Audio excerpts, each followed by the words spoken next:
Hey guys, today I'm teaching you how to compare Wix versus WordPress in 2025 and see which one is the best platform for beginners. Let's get started.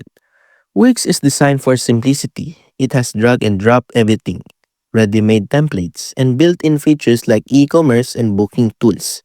Beginners can launch a website in hours without coding, which makes it ideal for small businesses or personal projects.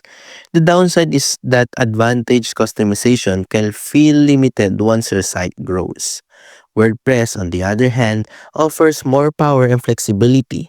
It has thousands of plugins and themes, making it perfect if you want to scale or fully customize your site.